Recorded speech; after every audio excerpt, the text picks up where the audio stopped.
आज आपल्याला 1 मार्काचे example, important examples पाहायचे आहेत, जी बोर्डाच्या परीक्षेच्या दृष्टिकोनातून महत्वाचे आहेत. आपल्याला माहिती आहे क्वेश्चन 1 ए ऑब्जेक्टिव्ह असतो आणि त्याच्यामधला बी जो असतो तर तो 1 मार्कासाठी असतो. आणि असं काही ठरलेलं नसतं की हे 1 मार्काचंच एक्झाम्पल आहे, विचारलं जातं असं काही नसतं. तर हे 1 मार्काचं एक्झाम्पल 2 मार्काच्या ठिकाणी, 2 मार्काचं एक्झाम्पल 1 मार्काच्या ठिकाणी विचारलं जाऊ शकतं. हे पेपर सेटरवर डिपेंड असतं. मात्र 1 मार्काचं एक्झाम्पल असतं ते अतिशय सोपं असतं, ज्याच्यामध्ये 2 स्टेप्स मध्ये आन्सर मिळेल. आणि 2 मार्क्सचं जे एक्झाम्पल असतं तर ते 4 स्टेप मध्ये येईल अशा पद्धतीचं असतं. म्हणजे मॅक्झिमम 4 स्टेप असतात त्याच्यामध्ये. हाफ हाफ मार्क्स असतो. सगळे हाफ हाफ मार्क्स दिले जातात. तर आज आपल्याला इथे महत्वाचे असे 1-2 मार्कांचे प्रश्न जे आहेत, जे बोर्डाच्या दृष्टिकोनातून महत्वाचे आहेत, तर त्याचा आपल्याला इथे स्टडी करायचा आहे. ओके, तर फर्स्ट एक्झाम्पल पहा स्क्रीनवर. तर इथे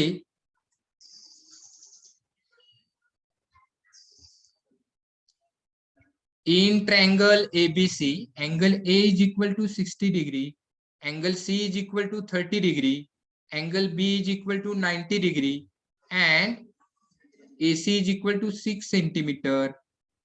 Find the length of side AB. मराठीवाले पहा, त्रिकोण एबीसी मध्ये कोण ए बरोबर 60 अंश, कोण सी बरोबर 30 अंश, कोण बी बरोबर 90 अंश आणि एसी बरोबर 6 सेंटीमीटर. तर बाजू AB ची लांबी शोधा. तर असा प्रश्न आहे, मराठीवाल्यांनी पण समजावून घ्यायचा आहे. तर आता इथे ट्रायंगल मध्ये जर आपण पाहिलं तर बी हा, मी इथे डायग्राम काढतो म्हणजे तुमच्या लक्षात येईल. साइडला इथे डायग्राम काढतोय पहा.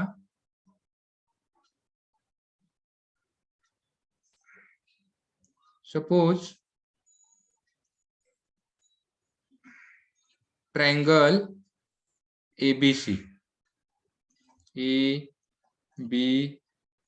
in which angle A is equal to 60 degree, angle B is equal to 90 degree, and angle C is equal to 30 degree, which is given.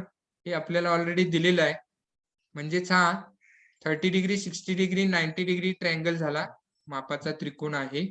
आणि म्हणून इथे आन्सर लिहिताना फर्स्ट स्टेप पहा, triangle ABC is a 30 degree, 60 degree, 90 degree triangle.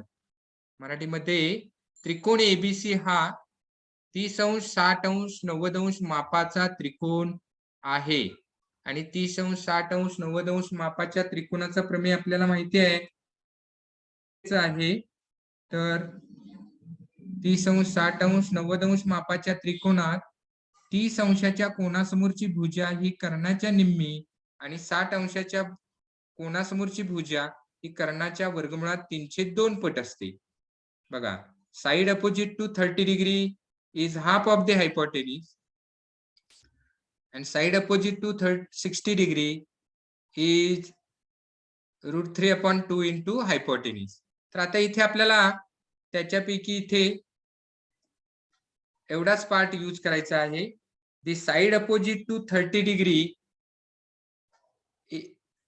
is half of the hypotenuse. म्हणजेच 30 अंशाच्या कोनासमोरची भुजा ही कर्णाच्या निम्मी असते. एवढाच भाग इथे यूज करायचा आहे. आणि म्हणून इथे घेतलेला आहे therefore AB is equal to 1/2 into AC. पहा, AB ची आपल्याला इथे व्हॅल्यू काढायची आहे. तर इथे मी व्हॅल्यू पण लिहितो म्हणजे तुमच्या लक्षात येईल. पहा, ट्रायंगल मध्ये इथे AC ची लेंथ दिलेली आहे 6. ओके, आता AB ची लेंथ काढायची आहे ही, म्हणजेच ती हायपोटेन्यूसच्या हाफ इतकी असते, कर्णाच्या निम्मी असते. ते आपण इथे लिहिलेलं आहे. आता फक्त आपल्याला इथे आन्सर मिळवायचा आहे. तर इथे AC ची व्हॅल्यू 6 ठेवलेली आहे, तर AB is equal to 1/2 into 6 आणि इथे आपण मग डिवाइड करायचे आहेत. 2 ने डिवाइड होतात इथे. 2 1 जा 2 आणि 2 3 जा 6.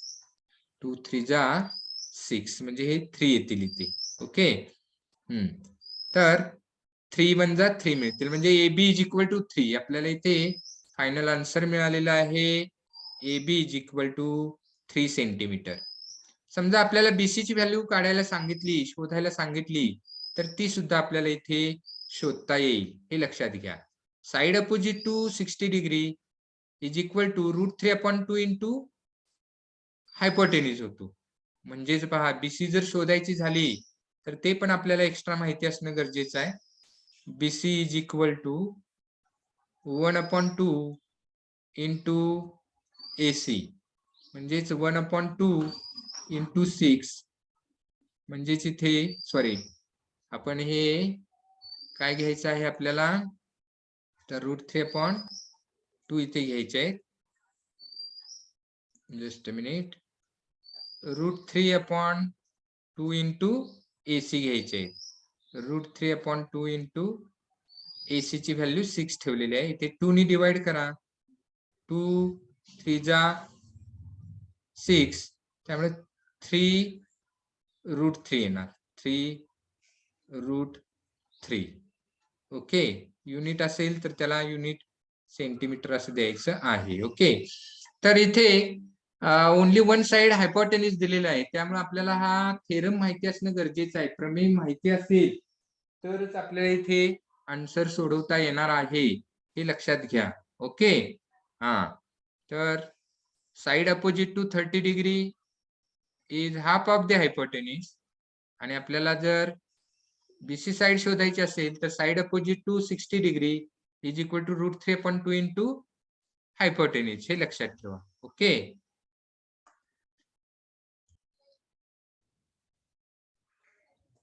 सेकंड एक्झाम्पल पहा स्क्रीनवर. In triangle PQR angle Q is equal to 90 degree, segment QS perpendicular side PR, P dash S dash R. If PS is equal to 8 centimeter, SR is equal to 2 centimeter, find QS. Marathi वाले पहा. त्रिकोण PQR मध्ये कोण Q बरोबर 90 अंश, रेख QS लंब बाजू PR, P dash S dash R. जर PS बरोबर 8 सेंटीमीटर, SR बरोबर 2 सेंटीमीटर, तर QS शोधा असं आहे. ओके. तर आता इथे डायग्राम काढली तर आपल्या पटकन लक्षात येईल. ट्रायंगल PQR इथे घेतलेला आहे पहा आणि या ट्रायंगल मध्ये अँगल Q जो आहे तो 90 डिग्री आहे, 90 अंश मापाचा आहे. अँगल Q हा इथे आहे पहा, हा 90 अंश मापाचा आहे. त्याच्यानंतर QS परपेंडिक्युलर PR हे पण इथे दिलेलं आहे, परपेंडिक्युलर आहे. देन हे P dash S dash R, PS is equal to 8 value लिहिलेली आहे डायग्राम मध्ये पहा, आणि SR इज इक्वल टू 2. आता हे सॉल्व्ह करत असताना आपण डायरेक्ट आपल्याला लक्षात आलं पाहिजे की इथे जॉमेट्रिक मीन प्रॉपर्टी यूज करायची आहे. भूमितीय मध्याचा गुणधर्म इथे वापरायचा आहे. म्हणून इथे लिहायचं by the property of geometric mean, म्हणजेच भूमितीय मध्याच्या गुणधर्मानुसार. पहा, तर हा जो परपेंडिक्युलर टाकलेला आहे हायपोटेन्यूज वर, कर्णावर टाकलेला जो लंब आहे, तर त्याचा स्क्वेअर करायचा आहे, वर्ग करायचा आहे. QS square is equal to PS into SR घ्यायचा आहे. लंब टाकल्यामुळे इथे कर्णाचे जे दोन भाग झालेले आहेत, तर त्यांच्या लांबींचा गुणाकार इकडे RHS मध्ये घ्यायचा आहे. ओके. PS into SR. आता व्हॅल्यू ठेवायचे आहेत. PS 8 आहे, SR 2 आहे. 8 2 जा 16. QS square is equal to 16. Therefore, QS is equal to 4 centimeter. Taking square roots of both the sides. वर्गमूळ घेऊन. ओके. तर हे इथे तोच अर्थ आहे, इथे सोडवताना तेच आहे. डायरेक्ट QS ची व्हॅल्यू स्क्वेअर रूट मध्ये घेऊन सोडवलेलं आहे. तर तुम्ही हे अशा पद्धतीने सोडवले तरी चालेल. ओके. नेक्स्ट एक्झाम्पल पहा. In triangle ABC, angle B is equal to 90 degree, AC is equal to 6.4 centimeter, D is the midpoint of AC.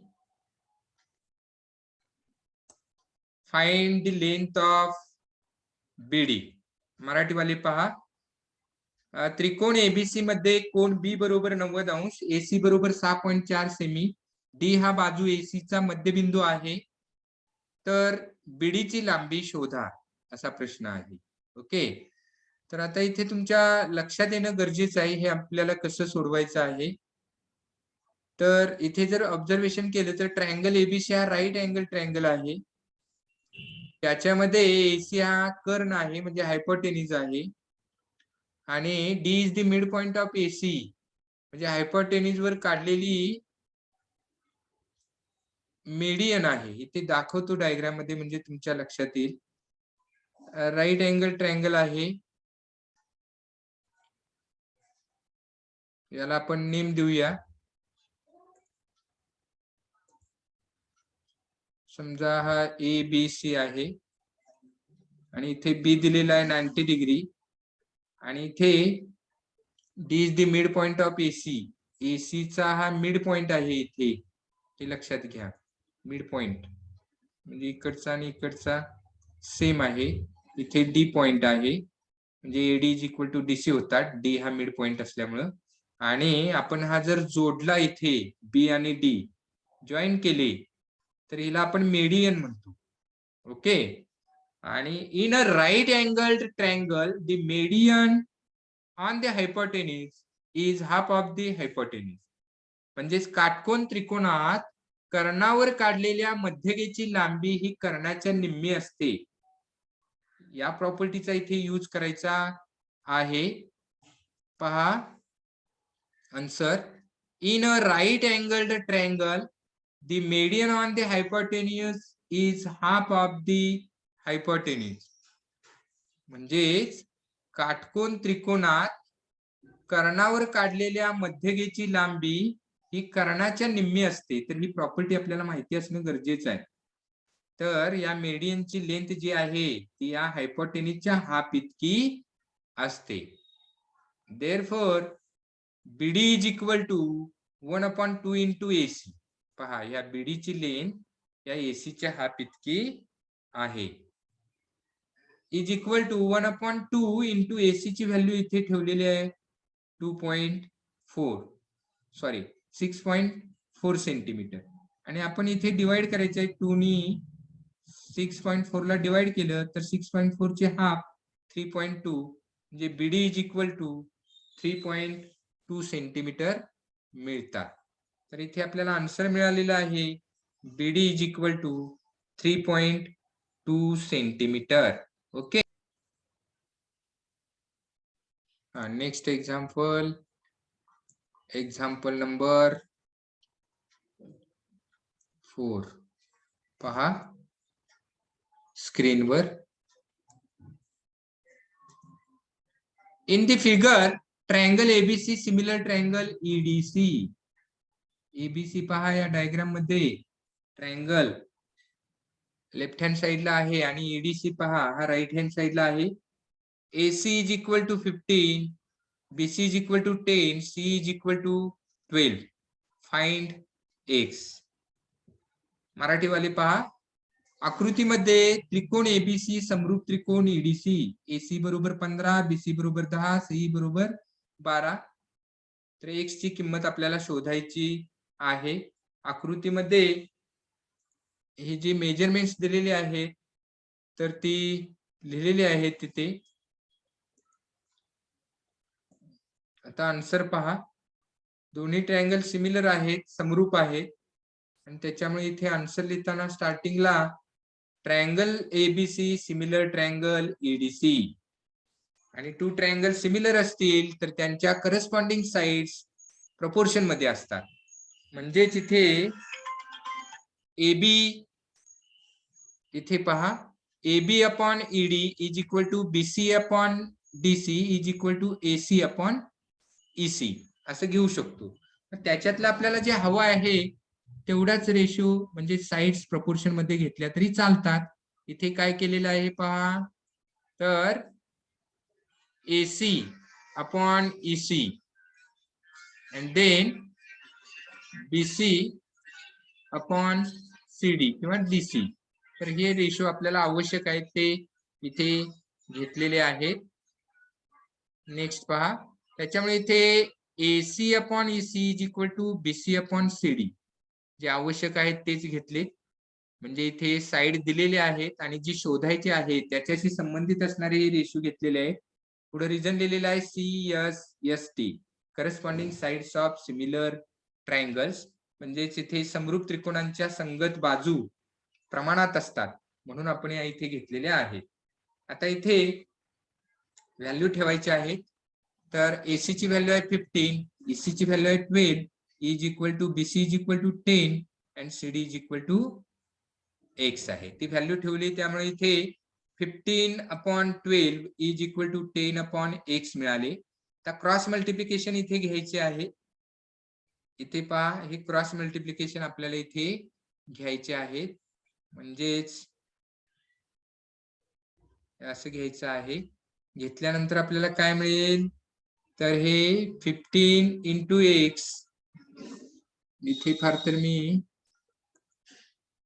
पहा इकडे मी साईडला लिहितो स्टेप ही याच्या पुढची. क्रॉस मल्टिप्लिकेशन कसं आहे पहा, 15 into X is equal to 10 into 12 आणि मग हे इथे जे 15 आहेत LHS ला ते इकडे मल्टिप्लाय आहे, ते या साईडला आले तर डिवाइड होतील, इकडे डिवाइड करायचे आहेत. ती स्टेप पुढे इथे आहे पहा, इथे इथे आहे पहा. X is equal to 10 into 12 upon 15. Simplify करायचं आहे. 5 टू जा 10, 5 3 जा 15, 3 1 जा 3, 3 4 जा 12 आणि मग आपल्याला इथे 2 4 जा 8 मिळालं. म्हणजे इथे आपल्याला आन्सर मिळालेला आहे 8. आन्सर काय मिळालं, 8. ओके. तर असं एक्झाम्पल सॉल्व्ह करायचं आहे.